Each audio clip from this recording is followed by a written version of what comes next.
যখনই মন খারাপ হবে সিজদায় মাথাটা ঝুঁকিয়ে, ইয়া রব, আমি যা পেয়েছি কোনো কিছু পাওয়ার যোগ্যতা আমার কাছেই নেই, সব তুমি দয়া করে দান করেছো, সব তুমি দয়া করে দান করেছো।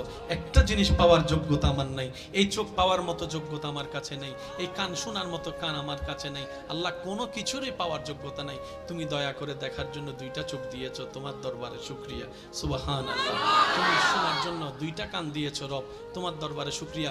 কিভাবে শুকরিয়া আদায় করবো রব? আমার কাছে বাসা নাই, হাজার গুনাহ করেছি, তুমি রিজিক বন্ধ করে দাও নাই, ফজরের নামাজ পড়ি নাই, ঘুম থেকে ওঠার আগে তুমি তো আমার জন্য নাস্তার ব্যবস্থা করে দিয়েছো। সুবহানাল্লাহ। আল্লাহ, এত গুনাহ করেছি, এত নাফরমানি করেছি, তারপরেও তুমি বারবার ডেকেছো, বারবার করে ডেকেছো, বারবার করে ডেকেছো। কুল ইয়া ইবাদিয়াল্লাযিনা আসরাফু আলা আনফুসিহিম লা তাকনাতু মির রাহমাতিল্লাহ।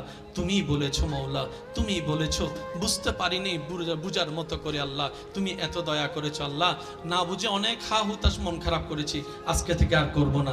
আজকে থেকে তুমি দিলো আলহামদুলিল্লাহ, না দিলে ডবল আলহামদুলিল্লাহ, না দিলে ডবল আলহামদুলিল্লাহ, না পাইলে ডবল আলহামদুলিল্লাহ। কারণ যেটা পাওয়া সেটা আমার চাওয়া ছিল, যেটা না পাওয়া সেটা তোমার চাওয়া ছিল, আর আমি বান্দা হয়ে তোমার চাওয়াতেই খুশি হয়ে আলহামদুলিল্লাহ বলতে লাগলাম। সুবহানাল্লাহ।